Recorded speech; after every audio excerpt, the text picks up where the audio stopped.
Welcome back, everyone. I'm Carrington-Russell, Australian award-winning author of contemporary romance and kick-butt heroines in dark fantasy worlds. And I have two very special guests for you today.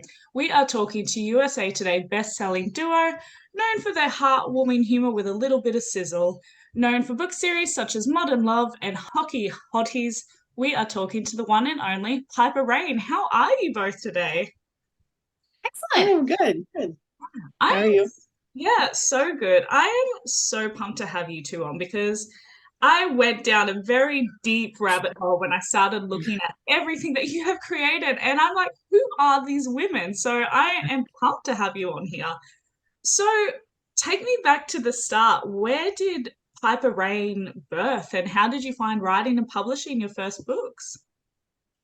You can go first, Piper. Okay. Well, originally we both published on our own back in 2013, and we met actually at a our first signing. We both were at the signing in Atlanta, and we shared an editor who was also there, and she introduced us. And it was early indie days, so there was a lot of shop talk in groups and sharing of information because it wasn't as plentiful on the internet as it is now. And so we just kept in touch over the years, and we'd see each other at different conferences, and we kind of talked about writing together probably for a few years before it actually happened, and it just didn't happen for one reason or another. And then in 2016 I messaged Rain and was like, okay, we're gonna do this or not, because I think we should do this. And that would be the short answer of how we got to starting Piper Rayne. I love hearing stories like this because it's like it's the meet cute. It's like we met on that fated day and we couldn't, but we shouldn't, but then we did. So what was it like writing that first book together? I'm sure it would have been very unusual from your usual writing solo. So how did you go? Well, I'd actually co-wrote with an author once before, but we alternated chapters, which is not how Piper and I do it. But we just plotted out the first series, Modern Love, the first three books. And I don't know if either one of us really thought like it was going to be where we're just going to leave our other pen name aside and only concentrate on Piper Rayne, but is what happened in the end. And then the way we do it is one writes the rough draft and the other one comes in and edits. So then that's our system. So I don't know. I guess after that first series, we went on to like automatically plot another series, and then one series after the other. We didn't have time to even write our other pen name at that point. But yeah, Mm-hmm. I think we were Yeah. both focused on Piper Ray and just starting a new pen name and seeing where it took us. Yeah. And it So was different. I remember us talking about generally when you do a first draft, you're the only one that sees it. So there's no Mhm. like feeling of trepidation. Like it's just like get it down and I'll fix it. No one's ever gonna see this mess, like, until I'm ready for someone to see it. So at first I think it was different to know that somebody else is gonna see the mess and feel like, don't judge me. Like, Mhm. I mean, like this far down the road, I think we're both over that. But in early Mhm. days, that was a big mindset shift, I think, for both of us, probably Yeah, with the I think first I'd one. still go over it a couple times before I gave it to you. Now you just get like the rough of the rough, like you would have been like, please still be my friend. Don't, oh my gosh, what if they're a terrible writer? What if they're like regret? No. But right. so now with the system that you have, as you said, one does the draft and one does the editing. So does that mean that you are working perhaps on, I'm going to theorize here, multiple series at once? Piper, you have the reins for one. Rain, you have the reins for the other, and then you swap. So one's doing the main draft and the editing, or is somebody always doing the first draft and then one person particularly is always doing the editing? Yeah, these days it Yeah. is two different series going at once, which has its own challenges. But Right. but yeah, so generally before I was writing full time, generally Rain would be writing, it would be in one series because Rain would always be writing lead. But now for the last couple of years, there's usually two series or two of something going at the same time. How do you find that? Because obviously you've got different storylines, characters. Do you ever find, especially because of the same genre as well? If you had like hardcore fantasy, it could be completely different. But do you find that sometimes you accidentally muddle some storylines or characters' backgrounds? I'd say sometimes I wouldn't say we mix the series up, but maybe you don't remember as much as you should and like from the previous book that you wrote, right? Like, and then you're like, oh wait, and then now lately it's been like, wait, have we already done that grand gesture? Oh, you know what I mean? Like now we're kind of like we're like 60 plus books in, so now it's more like trying to find unique ways of getting everything like and not using what we've used before. You know what I mean? But yeah, I would say like for the most part, we'll be able to keep it pretty separate right now. But we do miss some things sometimes that our beta readers will catch. But yeah. I mean, like, I'm completely in awe, to be honest, that you can do it. But like, this is no criticism from me. I'm just like, how do you manage it? Let's talk about then your recent series, Kingsman football series. Where did the inspiration for that come? And for those who haven't yet read it, which I should, can you tell us a little bit about it? Sure. Inspiration wise, I think we were finishing up our previous series, which was the Hockey Hotties, and that had gone well. And so we knew we wanted to do another sports romance. We weren't sure if we should hop into another hockey series or if we should switch sports. And we basically put a poll up in our reader group. And it was almost 50-50, I believe, wasn't it, Rayne? About between still went out a little bit though. Yeah, football run out a little bit. So we thought, okay, well, let's try a football series. And I was writing lead on that one, and I was a little I don't watch football. But it's fair because Rayne had been writing lead on the hockey and she didn't watch hockey. So I went down a really big YouTube rabbit hole of like watching lots of different football things and plays and terms and all that. But in the end, it turned out to be a lot of fun. It's like I feel like the beginning of any series is sort of like a little bit like a train chugging uphill. You got to get your momentum going before things start to really flow, and you know the characters and sort of how they exist within their universe with each other. But once it got going, it was okay. So yeah, I think how we got there was basically we polled our reader group. They told us what they wanted, and we listened. It's so interesting. I'm going to be completely honest with you. Sports romance is one of those genres that terrify me. And the reason for that is exactly that. I do not watch sports. And I feel like I'm under the impression that you kind of have two reader expectations. You either have those readers that fall into the nitty gritty because they're avid watchers, they're avid readers, or then you also have those ones that prefer, you know, if it's focused on the off season, like there's elements of it, but it's just that he's the star and we love that. And were you intimidated originally going into sports romance because of that reason? So under my own pen name, I had written some sports romance, so I felt a little bit more comfortable. My son's like a pretty big sports, you know, my husband watches it all the time. But hockey, I didn't know, so it was intimidating because I knew that I had to put scenes in there. You do have to put, I mean, there has to be some sort of like gameplay talk in there, right? I knew nothing of the game talk for that for hockey, so that is intimidating. And then you do hear some people be like, "Oh, well, they wouldn't have done that." Like I think we recently got feedback from like Kingsman saying like at that point in the play, like that wouldn't have happened. But that is like somebody's, you know, opinion, really, right?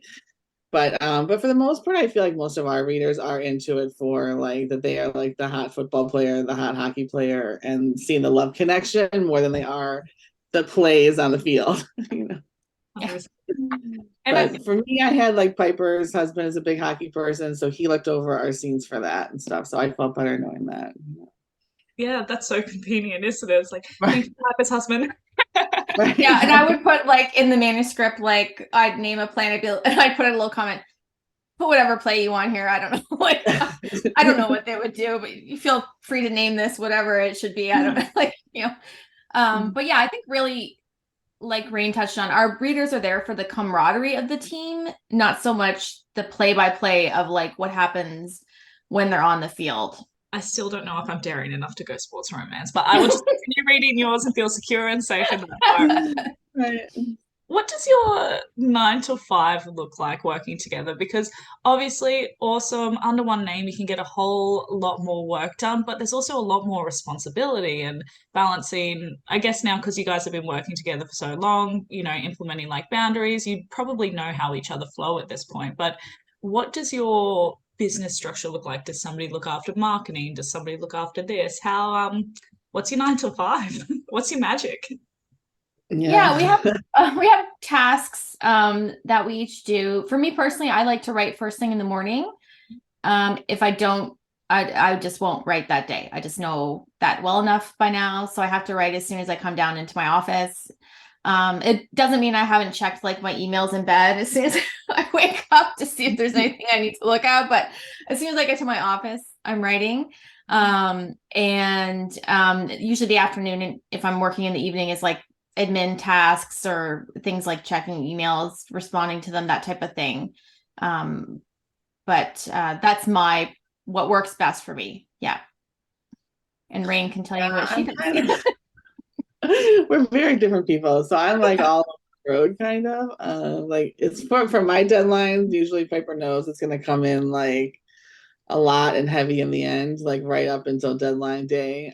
Usually I'm asking for like a day extension at least, you know what I mean? I've tried it other ways, I just can't figure it out yet. And I think it's just the way I work is I have that last 2 weeks is when I like smash everything in and I write like crazy. I kind of ignore everything else on my plate at that point and then get to it after, which isn't the best, but she deals with me. So every time we just did it now. And she'll basically she'll basically write the book in a week and a half. I'm not kidding. Like that's how she rolls. Whereas I'm like the tortoise. I need to write like a little bit each day. But it's just I think it's just individual, whatever works for that person. Yeah. And yeah, like Rayne said, I look at my calendar, I know when the deadline is. I like know not to plan, like have a lot of plans around that time. And it doesn't bother me. That's just how it is. And actually, in some ways it's easier, I will say, because of when we were just saying about going in and out of different series and books. I think maybe I have more trouble with that than Rayne does. I find it a little more difficult. So I don't hate having to devote like 5 to 7 days like straight to revisions. It's not good if I'm behind on my own word count already, because then it's like a week of not writing. But it is nice to be able to just stay in the focus of that book from like start to finish. It does make it a little easier that way. That's so interesting that you work so differently. I imagine the first year would have been intense for you guys, learning how to dance around each other, because I don't know if you've ever done like the Beckhamsheim course or done top fives or strength. Yeah. So as you're both saying this, I'm just like, interesting. Well, we both have because we share the same number 1, which I think is why we work well together. So yeah. What was it? Sorry.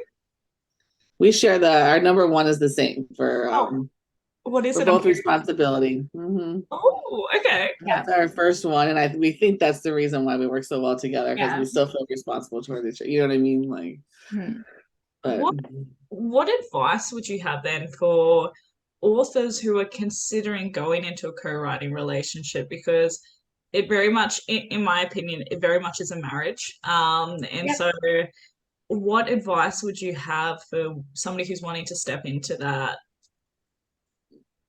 I think first off, you have to be able to communicate well with the other person. And probably honestly, if you can't, then you probably should not be going into a partnership with that person if you don't feel like you can be honest with them. And then I think set the expectations from 2, have a contract. And then 3, set the expectations of like, I'm doing this, you're doing that, like, or this is how many books, whatever it is, was how many books we're going to do a year, or like, I'm still going to do this while I'm doing that. I suspect in most partnerships that fall apart, it's just sort of I think a lot of times maybe the people don't have the same expectations. They think they do, but they never really talked about it. And so and then something doesn't go according to expectations. And then, people are human, they get hurt. And if you let things fester, then I think they will. So that would be my advice. Yeah, I mean, I definitely agree with like expectations and all that stuff, and you have to be able to communicate, because you have to be able to voice your aims, which is like hard for me. I don't always, but I'm more like, I feel like I'm a little bit more passive, and I think Piper's a little bit more. She can speak her mind a lot better than I can sometimes, but But I learned over the years to find my voice. You know what I mean? Like, but I do feel like the biggest thing is it's so hard when you're creative, right? Because you have a plan of what you want, especially for us who write the rough draft.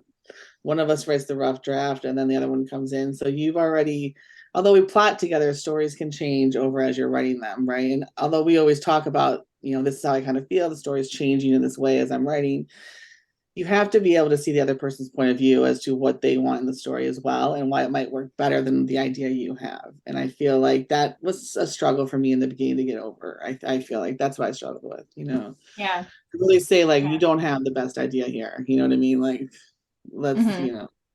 Yeah, you have and to set your writer ego aside a little bit, right? yeah, When that kind of, yeah, happens. like you're Yeah. not always right. Yeah. You know what I mean? Or, Yeah. yeah.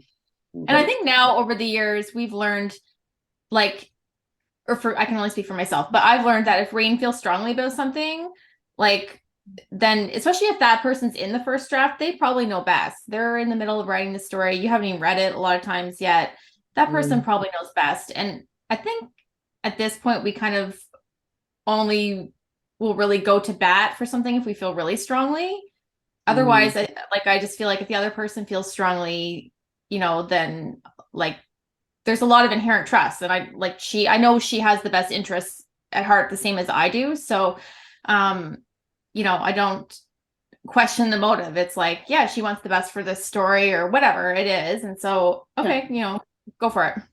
Yeah. Like I feel like you have to know your weaknesses as a writer as well, and then like let them kind of carry you in that instance. Like I mean, I have a hard time like putting our characters through pain, right? Or like those breakup scenes are like really hard for me to write. You know what I mean? Like or like I get them together too soon. I don't let them be apart long enough. Or, you know what I mean? Whereas Piper's better at that. You know what I mean? So like you just have to know like where that person can help you and make it a stronger book. I guess. Yeah.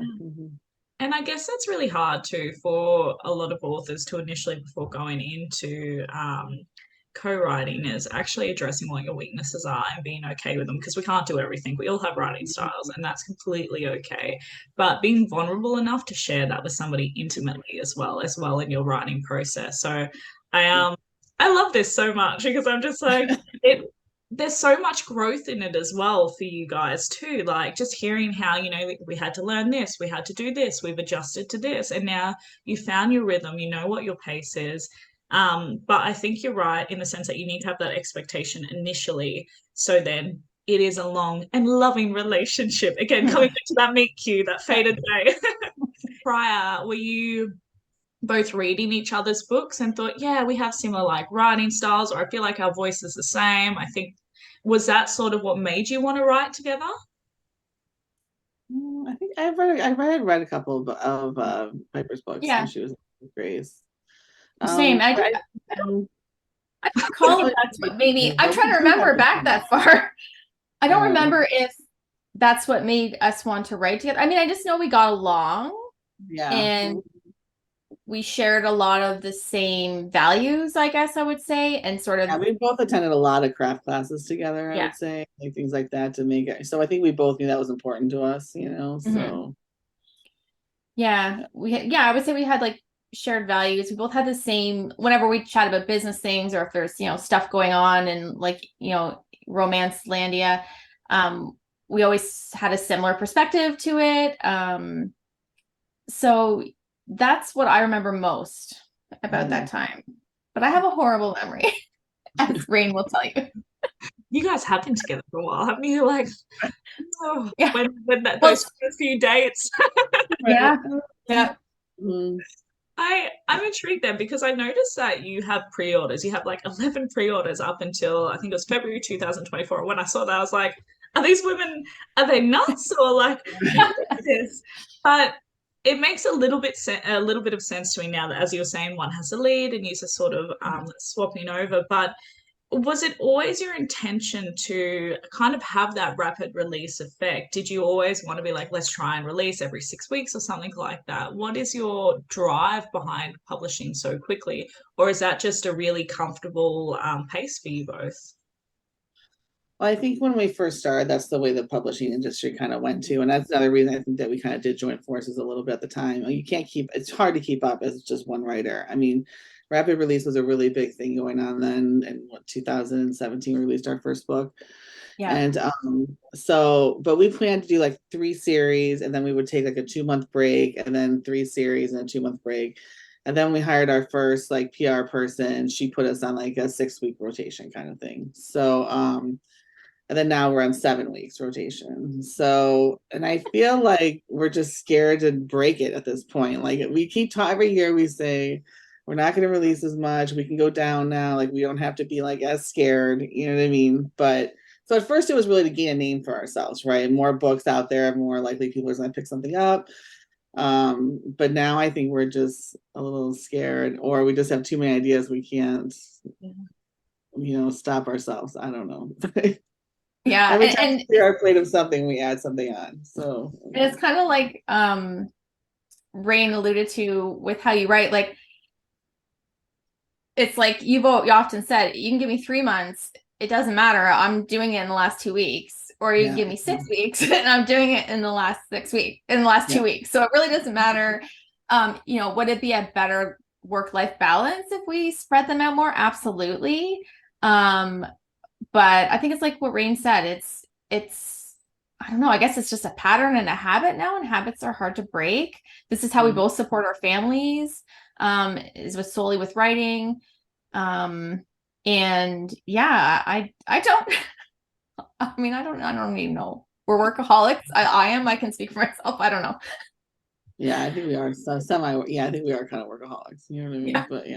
It's okay. You're in the right place. It's okay. Yeah, there we are. The admission part. You're like, Yeah. this is what it is. I'm curious, and one thing I do like to bring up on here is the topic of burnout, because I think often it is something that is not addressed enough in the industry.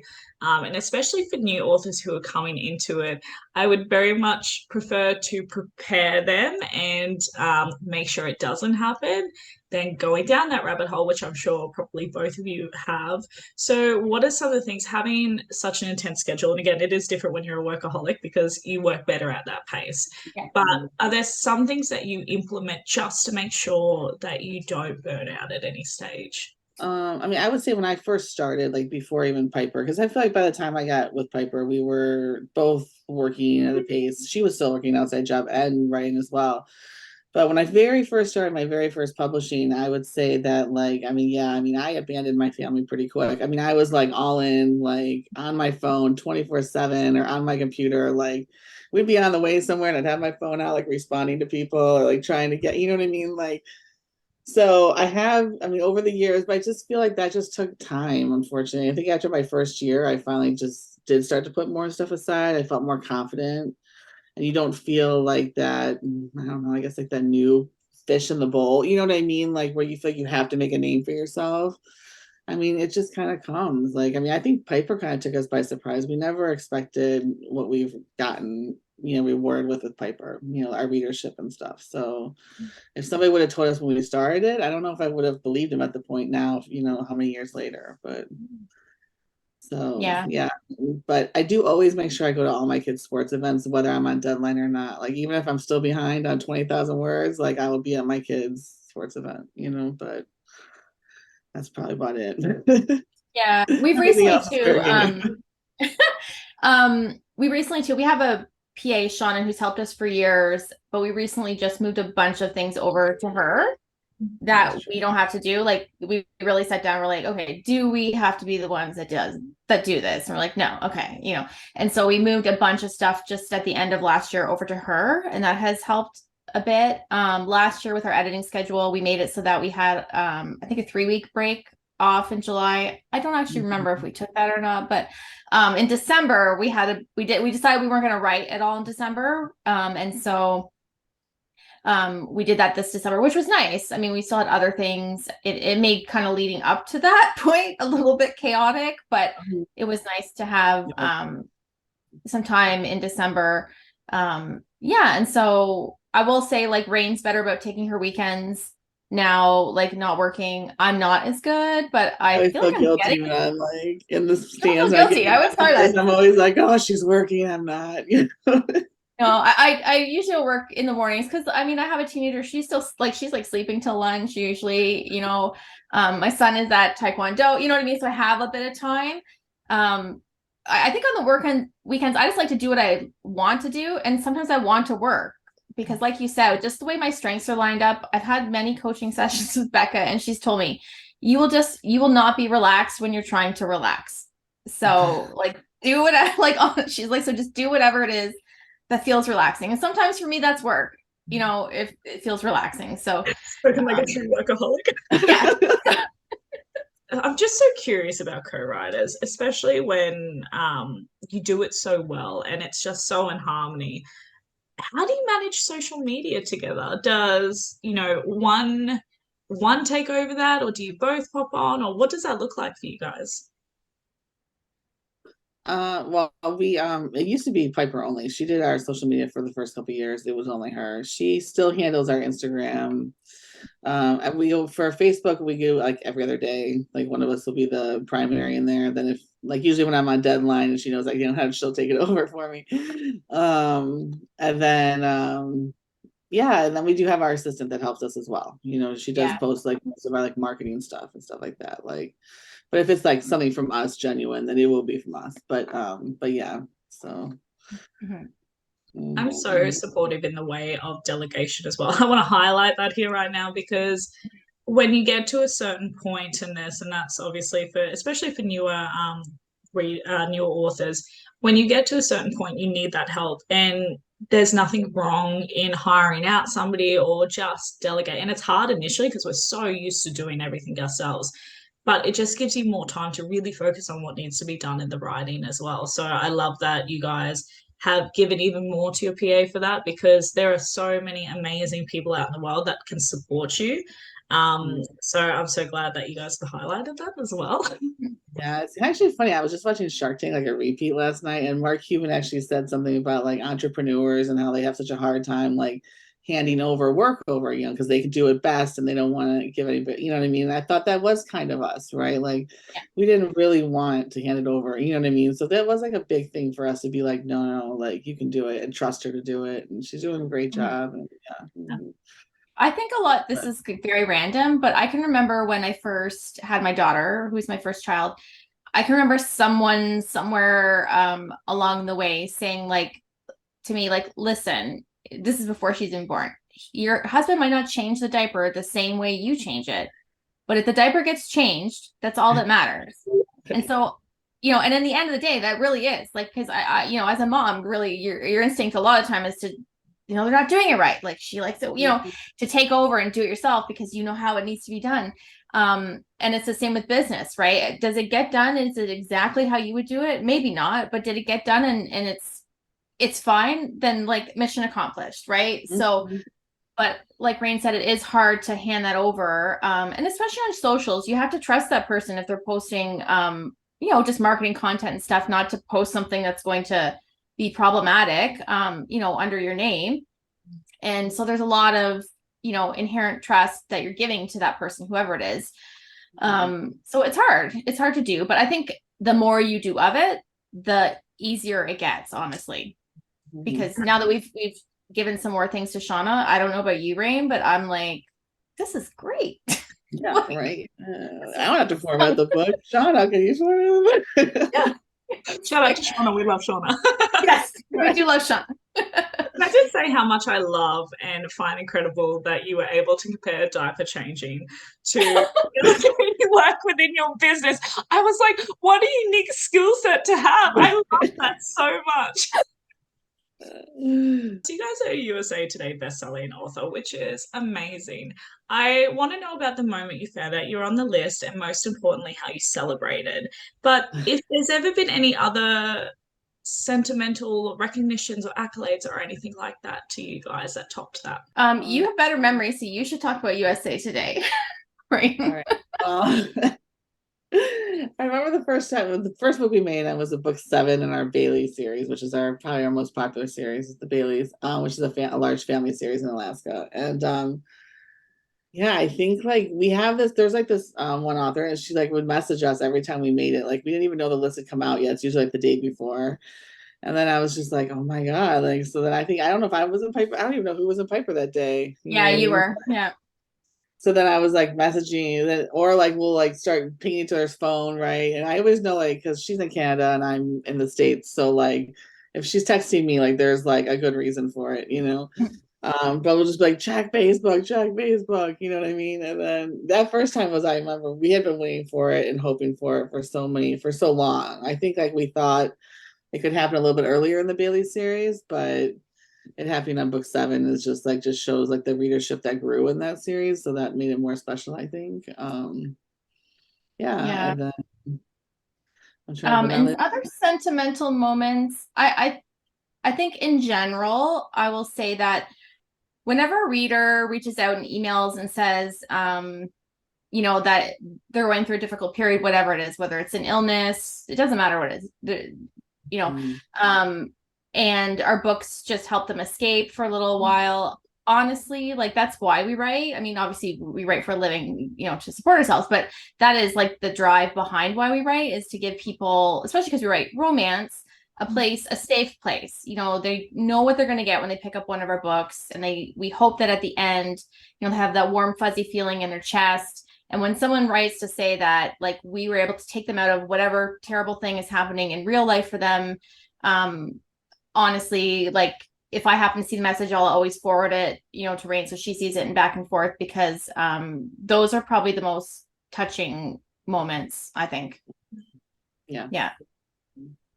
Or even just like how the readers like fell in love with our characters, like, and just how they talk about them and like how they want more of them. I mean, that's all just such a compliment, and like, that's what keeps you going, right? When it's like you're like, oh my God, I don't want to write this book right now, or like, this is terrible, why am I even writing this book? That's the type of thing. You hop on Facebook in our group and see some nice comments someone's put, and that's really is like gas in the tank for you, like, to keep going. We've mentioned the Facebook group a couple of times, so just out of curiosity, for those who might want to join, what was the name of that group as well? Piper Rayne's Unicorns, right? Yeah, I love that. Piper Rayne. Yeah, Piper Rayne's Unicorns. Yeah. I want to talk a little bit about your pen name, Everly Ashton. I was really curious because your main umbrella, let's say, does a couple of different genres within the romance already. So I was intrigued as to why you went out on a different pen name for your rom-coms. Was that because it was different cover style, or what was the thought process behind that? Well, it was sort of a pandemic project. I had just quit my full-time job, or was I working part-time? I don't even know. It's such a blur. I quit my job. I was doing writing, like January 1st, 2020 was like my first day of like full-time author life. And of course the pandemic hit like 3 months later. And I just had these ideas for some books. And we, as you mentioned before, we have our pre-orders like already up for a year. And so it just didn't seem to make sense that if I wrote these books at the beginning of 2020, why would we hang on to them for like a year and a half till we could get to them to publishing? We didn't think it would be beneficial for Piper Rayne to release any more books, and she was already releasing that year, because people can only read so much. Even if they love your work, you only have so much time to read. And we decided to throw them into KU and see how that goes, because we were wide with Piper, and we didn't tell anybody when we released them that it was us releasing them. We just kind of threw them in. It was just sort of a pet project, and we tossed them in there and didn't make much fanfare about it, from what I recall, Rayne. I don't think. And and so that's why we did the separation between the two. Was that kind of exciting, starting something new, as you said, because you didn't tell any of your previous readers that you had this? So was it kind of like an exciting experiment almost? You're like, oh, how will we go on this one? Yeah, I think it was. I mean, like, and then you wondered if nobody ever figured it out, I don't think. But yeah, they already know. And then we applied out to a lot more series too. So, but everybody knows now. So no worries there. We brought them wide. We took them out of KU and brought them wide, and then just told people, by the way, this is us. If you want to grab them, you can grab them. It's fun in that what we knew when we were releasing them, there was no pressure as far as like our readership might find them, they might not. Like, we didn't feel beholden to do anything specific with them. It was just they were what they were. But yeah, they were a lot of fun to write, and I feel like maybe someday we'll get back there. But we just have so many things on the go. It's like only so much time in the day. I'd love to brush on the topic, the good old story of KU versus Wide. And of course, each their own, different things work for different people and different authors. And so any option is a good option. And so I would love to know what made you decide to go with Wide. And as you said, you experimented with KU and then you went back to Wide. So I'd love to hear a little bit about that. Yeah, well, when we first started, we started in KU, right? So like 2017, we started in KU, and then we had our third series, and it failed pretty big. We hardly made any. We did not make our money back on it, if I remember correctly. And we just decided, like, we had our own individual stuff in Wide, right? We had always been Wide authors. And it is always that debate. What is better, KU or Wide? I mean, you just don't know. And you are really just, I feel like just just have no idea, right? So we're just like, let's just go Wide. We got blessed with a book bub for Charmed by the Bartender for our Modern Love #1, like that week between Christmas and New Year's. And that really just like really helped us in like jetting off into Wide. So we were Wide ever since, and Piper's never gone back, right? Yeah. And we don't have any plans to right now. We're sticking to Wide, even though, a lot's changing in the industry. But yeah, and then we tried with Everly Ashton, and we felt like Wide was better for her too. I mean, like maybe we just figured maybe we're just Wide authors, like maybe, And we're gonna try again with our P Rayne pet name, which is like a little bit of yeah, we're gonna try. It's P, like P dot like Rayne, and that's a KU pen name for us, and that's a little bit more darker. Some of the stories, it really will vary a lot. Some of the stories will be dark romance, definitely way more angsty, more difficult topics, not for the faint of heart, not what you're getting with a Piper Rayne read. So we wanted it for a delineation that way. So because we didn't want people picking up one of those books thinking the experience they were going to get was the same as Piper Rayne. And so we thought, well, we'll try KU. Those types of books are pretty popular in KU at the moment. So we figured we'd give that a shot again, and we'll see how that goes. Third time's a charm, maybe. I love though hearing how much you guys just keep growing. And this is from the outside, like you guys have been slugging and doing all the hard work for the last couple of years. But in a development way,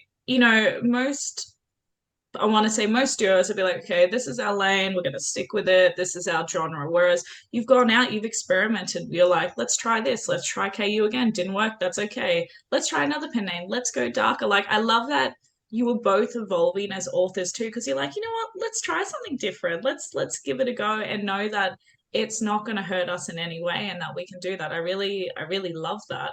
How do those discussions start? Do you both are you both like, should we go dark, or is it I read such and such's book and it was hot and maybe we should write the same genre? Like, how do those ideas arise for a completely different genre?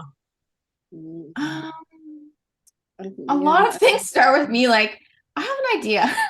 And I feel like Rayne hates when I say I have an idea. Because I'm high futuristic too. It's in my top 5. So I'm like, it's just I'm just built to be a big mess. But no, I think that I feel like in general, we are both very willing to try something. Like, as long as we keep Piper Rayne what it is and keep, her chugging along and delivering what the readers want for that. I feel like beyond that, we're both like pretty open to experimenting with different things. And we're always trying something new. I feel like, and like, oh, that didn't work, try something else. Like, yeah, I don't know. Do you think it's creatively, Rayne? We just like feel the need to do other things, or?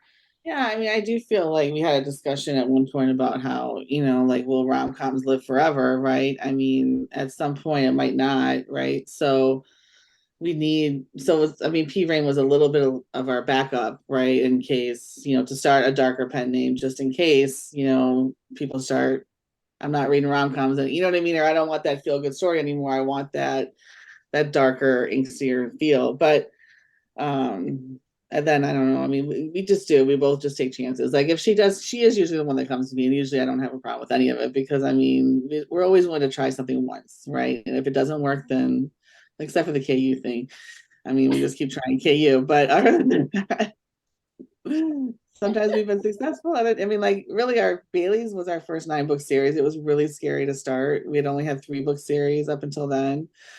And I remember us being like, hopefully we don't get halfway through this and we don't have any readers, you know what I mean? But surprisingly, we made USA on the 7th book. So it really helped us, you know, but it's hard to take those chances, but I feel like you just have to, you know. What then has been, would you say, your greatest obstacle has been so far in your writing career, and then your greatest achievement? Obstacle. Not being able to work more hours. Oh, well, that's always like, oh, I feel like, you know, I think obstacle is in general, the feeling, and this is maybe a personal thing for me, but the feeling that like you're never going to have it all done. Like there's not going to be a day where you walk away from your desk and you're like, oh, like all the boxes are checked. There's nothing else I could do for my job today. I've completed everything that needs to be done. Like that, at least for us, is like never going to happen, you know? So for me, that's a hard, like that was very difficult to get my head around, you know, because I like a high achiever. I like to check the boxes and be done. And so that is a struggle for me, for sure. Yeah, I sometimes I get jealous of my friends. They're like 9-to-5ers, right? And you're just like, God, on Friday, most of them get to leave that job and they don't have to think of it until Monday, right?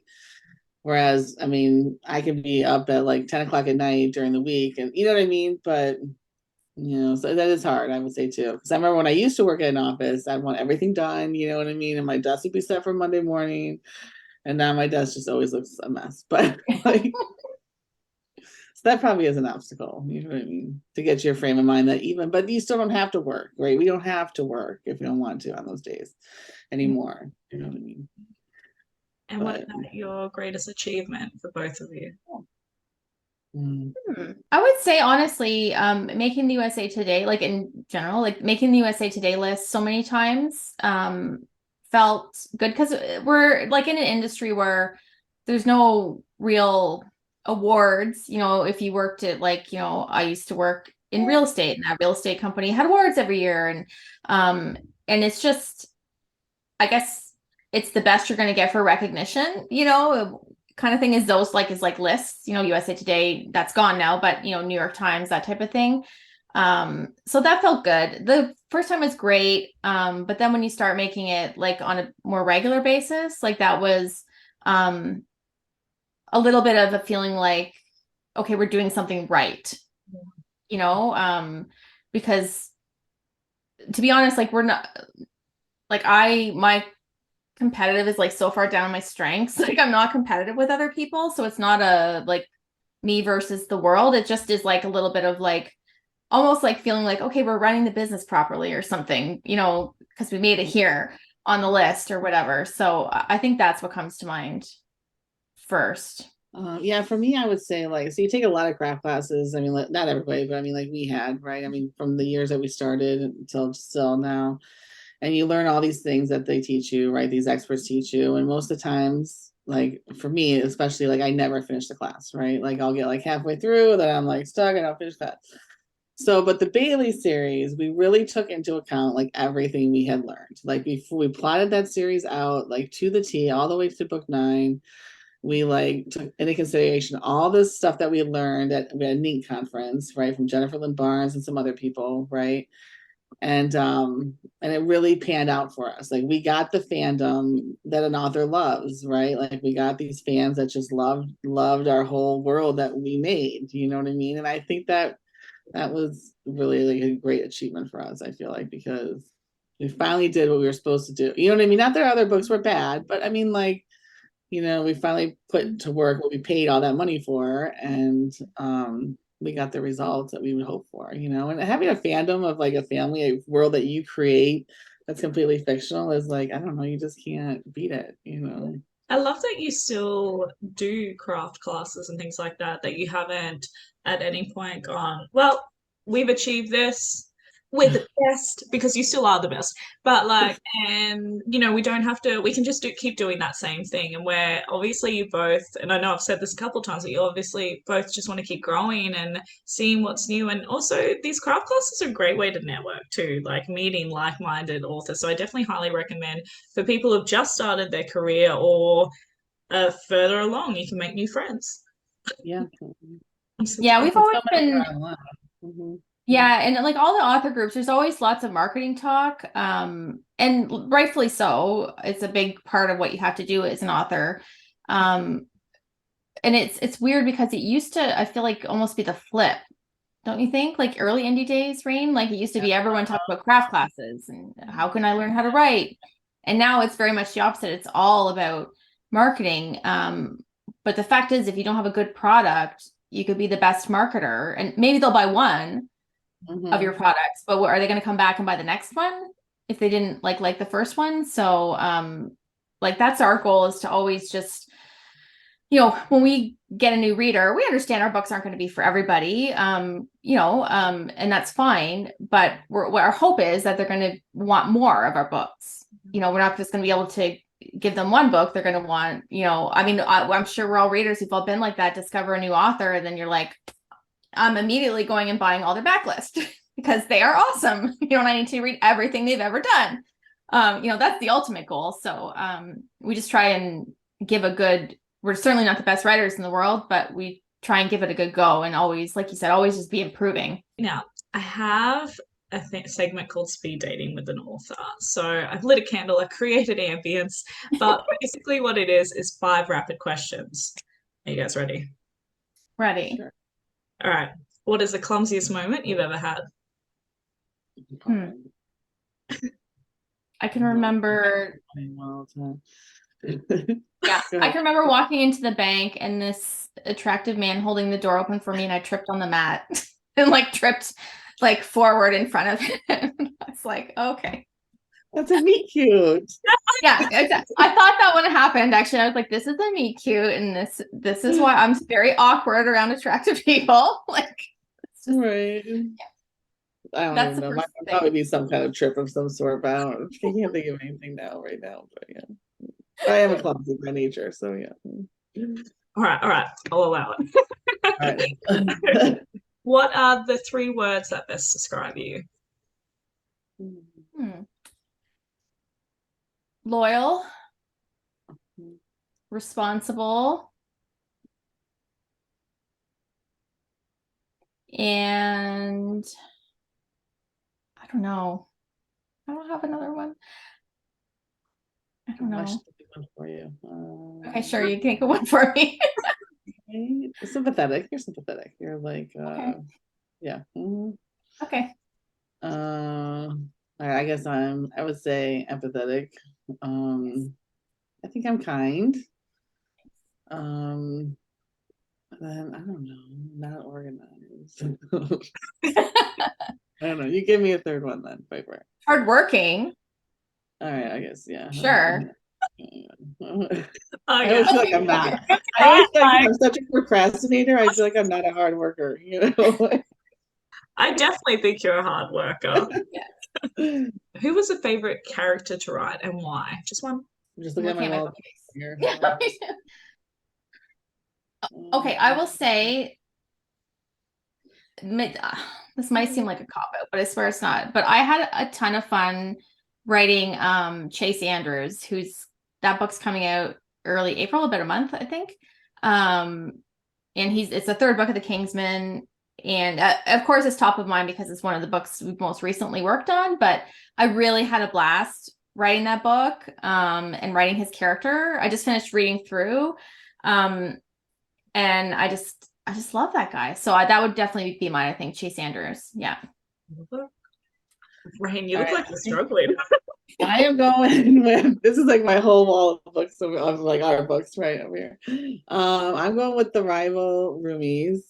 Ryan, who's the heroine. Yeah, I mean, I loved their story. I loved writing their story. I just think that she's, she loved him from afar for so long, and then, I think I just loved writing her character, to where she might have loved him, but she wasn't going to put up with his crap either. You know what I mean? So, yeah, I don't know. Yeah, I think I'll go with her. Even though there's a lot of other ones, that was a hard one, but yeah.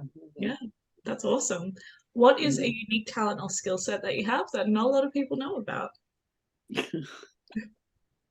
Mine is like that I know all the song lyrics to songs. Like I'll listen to it once or twice. I've just been known for that like since I was a teenager. But I just know I can hear a song and I just will remember for whatever reason all the lyrics to the song. I don't know why. It's just useless, but that's what I got. Superpower.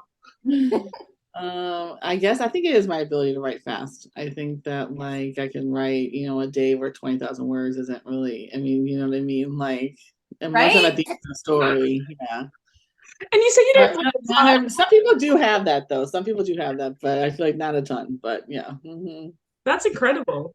Yeah. I'm just gonna go cry. No, I'm kidding. I know. I'm like, okay, so this is gonna be an interesting one. So, what would be for Piper Rayne the song that would best describe Piper Rayne? Ooh, I'm gonna throw a Piper's way because she's definitely more of a music person than I am. I don't know what song, but you do all the playlists. That's true. I do all the playlists, but none of them are like. That's hard. That is really hard. It's gotta be something upbeat. Right. My mind, of course, immediately goes to Taylor Swift, as you knew it would. Yes. But I won't pick one of her songs. I don't know. I really don't know. Pardon? You can pick one of hers. I don't know. Honestly, that is really hard. All right, if you separately had to have a song to describe you guys, what would it be? Oh, I know mine immediately. I can do my own because there's no pressure. I know mine immediately because I literally just said a couple weeks ago to my husband in the car, like, this song is my soul. Like, if my song like sounded like something, this would be and it's Rosalind by Bon Iver and St. Thomas, which it's on Twilight soundtrack, which is where it's probably most well known. So that would be mine. Like, that just feels like me when I listen to it. I'm just like, this just feels like me. Not so much the lyrics or anything, just like the vibe of the whole song. So that would be mine, Rosalind. Oh, I don't have one. I can't think of one. I'm looking through all my playlists. I'm like, oh. I feel like yours is gonna be a country song. Yeah, I don't know. I actually haven't been listening that much country lately, actually, but I don't know. I'm not very, I don't know. I have no idea, unfortunately. That's okay. I will allow it. I should have prepared myself more for that question. Honestly, a lot of people get stumped on it. It's why I love asking it. If you asked me, I would have no idea. Anyone else. And so now I'm going to start listening to music a little differently. I'm going to go, is this my song? Look, I will be prepared next time when you watch. Nobody else will ever ask you that question. Right. I'll be like, I know what my song is, though. I have had so much fun today. What is coming out? What do we need to be on the lookout for? And most importantly, where do we find you? What's coming out? We're going to finish up our Kingsman Football Star series. I want to say April 4th. Over My Brother's Dead Body, Chase Andrews releases. And then we're going to move into the first book of our Lake Starlight series, which is called The Problem with Second Chances. And it's a small town romance series set in Alaska. Cool. And then let's see, you can find us anywhere: Facebook, TikTok, Instagram, or just piperrayne.com if you want to look at everywhere where you can see all of our books. But which, by the way, your website is beautiful. And for anyone who is new, they divide it by tropes as well, which makes it so much easier. I thought that was so clever. I'm like, oh, I need to get my stuff together because that is so But yeah, I have had so much fun having you guys on today. And who knows, maybe we'll keep an eye out and get you on next year and see what's been happening. That'd be great. That'd be great. Bye, guys. All right, bye. Nice Bye.